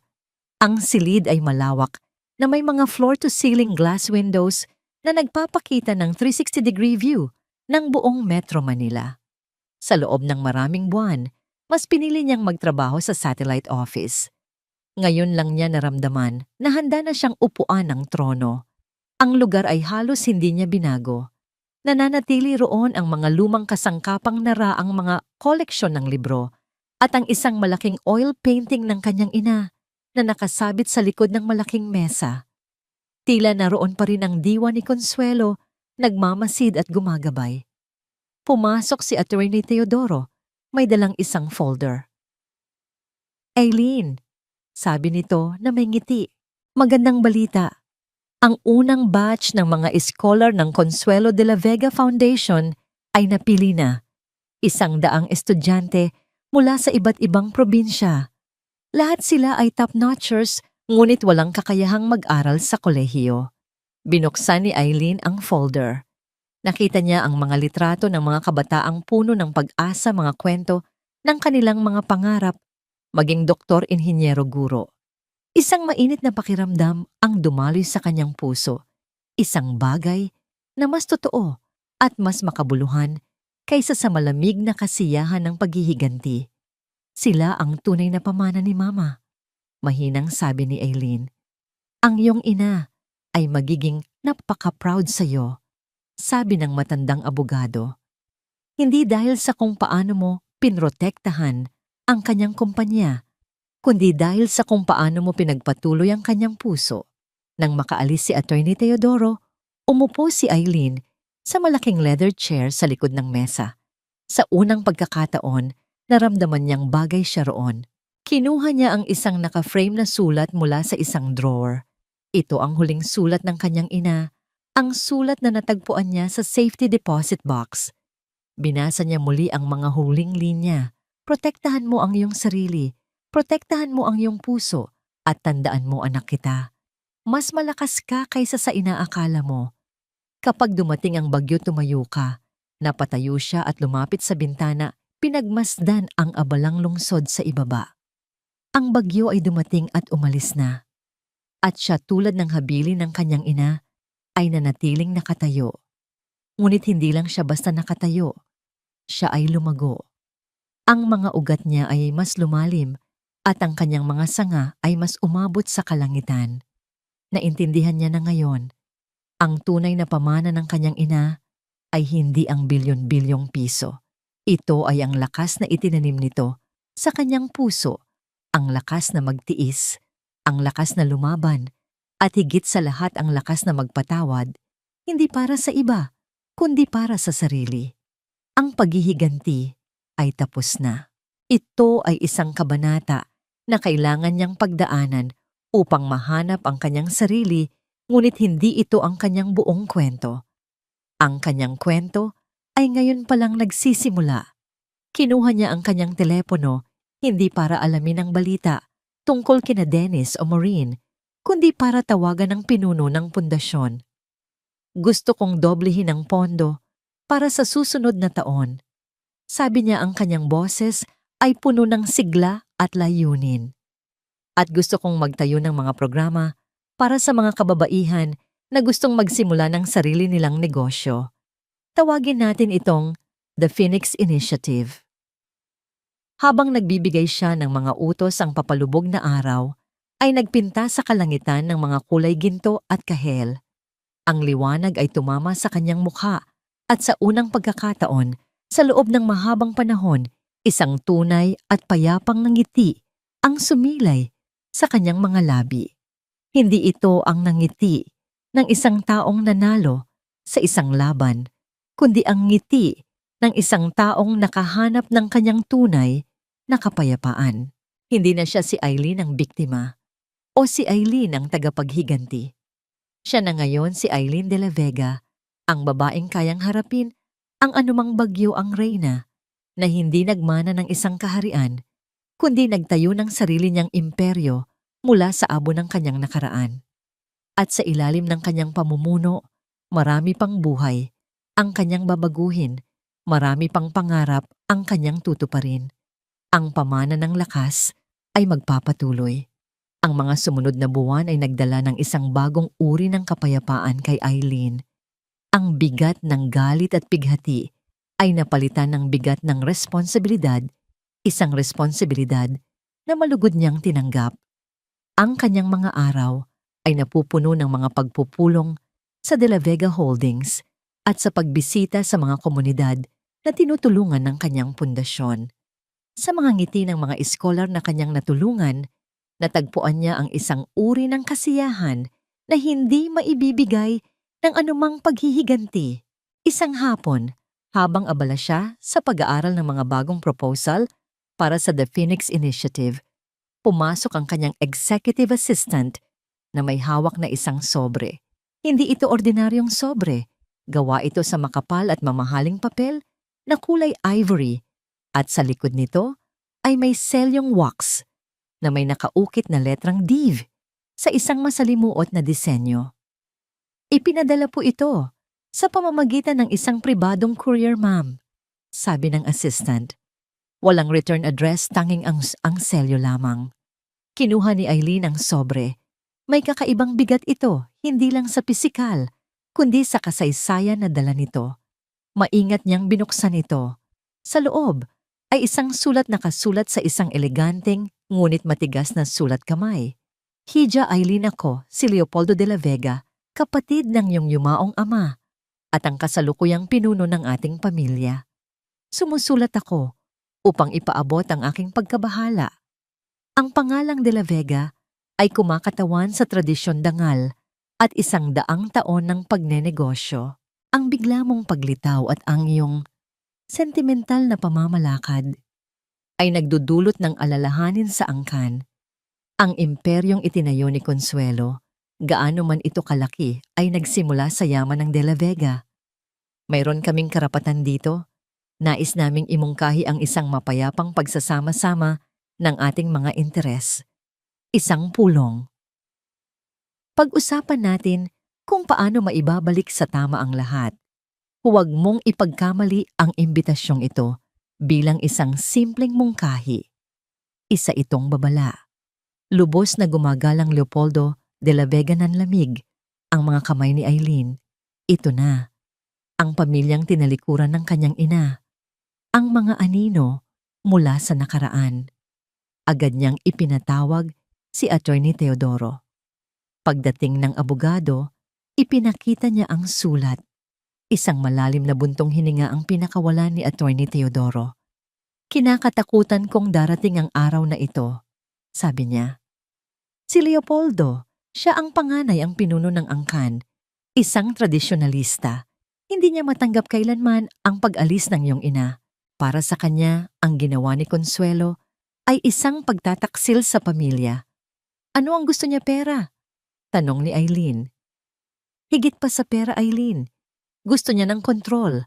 Gusto niyang ibalik ang De La Vega Holdings sa ilalim ng kanyang kapangyarihan. Para sa kanya, ikaw ay isang balakid lamang.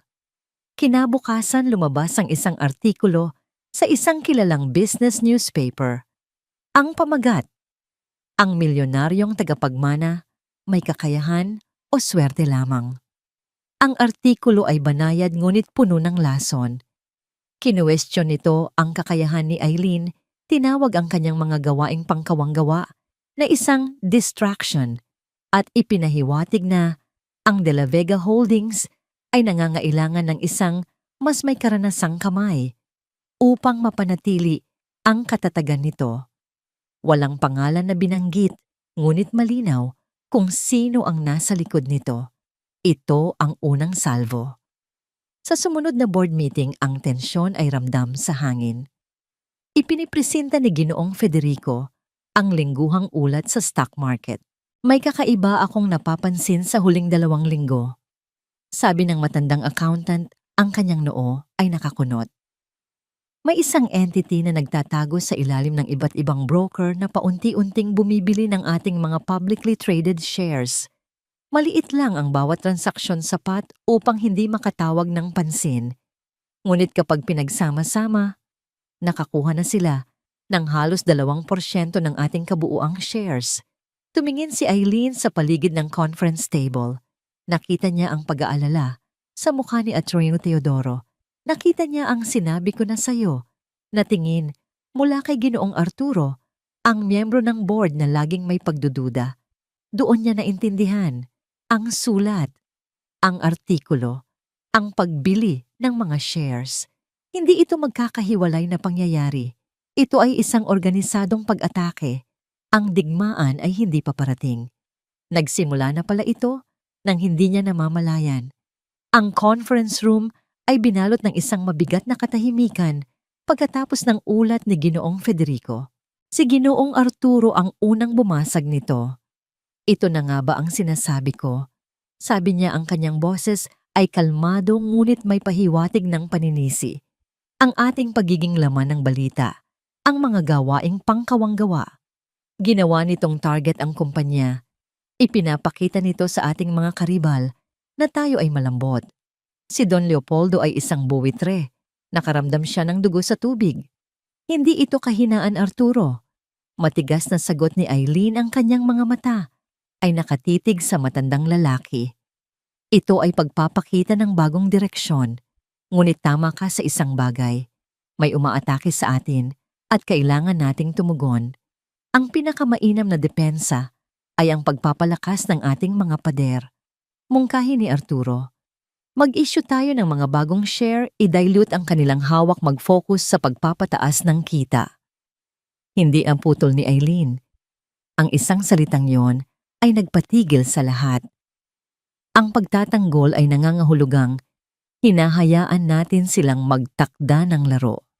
Hindi ako magtatanggol. Atake ako. Isang pagtutol ang namuo sa mukha ni Arturo, ngunit bago pa man siya makapagsalita, nagpatuloy si Eileen. Ginoong Federico, gusto kong alamin mo ang lahat tungkol sa imperyo ni Leopoldo de la Vega. Bawat kumpanya, bawat investment. Hanapin mo ang kahinaan niya. At Senyor Teodoro, ihanda mo ang ating legal team. At sa inyong lahat, sabi niya, habang tinitingnan ang bawat miyembro ng board, gusto ko ng inyong ganap na tiwala. Sa sumunod na 72 oras, halos hindi natulog si Eileen. Ang kanyang opisina ay naging isang war room, puno ng mga dokumento, financial charts at walang katapusang kape. Kasama ang kanyang pinakamatatapat na tauhan, sinuri nila ang bawat aspeto ng negosyo ng mga De la Vega. Natuklasan nila na ang imperyo ni Leopoldo bagamat malawak ay lumana. Marami sa kanyang mga kumpanya ay hindi na gaanong kumikita at nakasandal lamang sa reputasyon ng kanilang pangalan. At doon sa gitna ng mga numero, natagpuan nila ang hinahanap nila, isang kahinaan. Ang Hacienda del Sol, isang malawak na plantasyon ng tubo sa Negros, ay ang pinakapaboritong negosyo ni Leopoldo, ang korona ng kanyang kaharian. Ngunit sa ilalim ng magandang imahe nito, ang plantasyon ay baon sa utang sa isang international bank dahil sa maling pamamalakad at sa pagbaba ng presyo ng asukal sa pandaigdigang merkado. Isang mapanganib na ideya ang nabuo sa isipan ni Eileen. Muli niyang ipinatawag ang board. Si Leopoldo ay umaatake sa atin. Gamit ang ating sariling pera, binibili ang ating mga share, panimula ni Eileen. Kaya gagawin natin ang isang bagay na hindi niya inaasahan.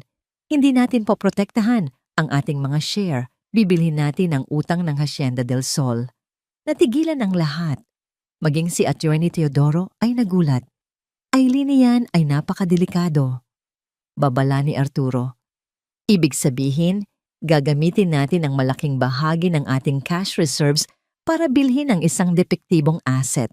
Kung mabigo ito, ilalagay natin sa panganib ang buong De la Vega Holdings. Hindi ito depektibong asset, kalmadong sagot ni Eileen. Ito ay isang leverage. Sa oras na mapasa atin ang kanilang utang, tayo na ang magiging bangko. Tayo na ang magdidikta ng mga tuntunin.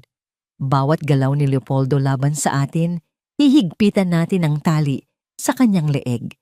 Ipipilit natin siyang pumili ang pag-atake sa De la Vega Holdings o ang pagsalba sa pinakamamahal niyang hasyenda. Isang mahabang katahimikan. Ang plano ay mapangahas, brutal at napakatalino. Ito ay isang galaw na gagawin ni Consuelo. Tumingin si Eileen kay Arturo. Kailangan kong malaman ngayon, Arturo. Kasama ka ba namin o hindi? Tinitigan siya ni Arturo nang matagal sinusuri kinikilatis. At pagkatapos, sa unang pagkakataon, isang bahagyang nangiti ng paghanga ang sumilay sa labi ng matandang lalaki. Dahan-dahan siyang tumango. Nasa likod mo ako, Chairman. Nakahinga ng maluwag si Eileen. Nanalo na siya sa unang laban ang laban para sa tiwala ng kanyang sariling mga tao. Tumingin siya sa kanyang telepono at nagdial sa kanyang international broker sa Hong Kong. Proceed with the acquisition. Sabi niya ang kanyang boses ay matatag at walang bakas ng pag-aalinlangan. Buy all of Hacienda del Sol's outstanding debt now. Ibinaba niya ang telepono. Tumingin siya sa bintana sa malawak na syudad sa ibaba. Ang unang pagtugon ay naisagawa na. Ang reyna ay gumawa na ng kanyang unang hakbang sa isang mas malaking chessboard. Ngayon, kailangan niyang hintayin ang tugon ng matandang hari.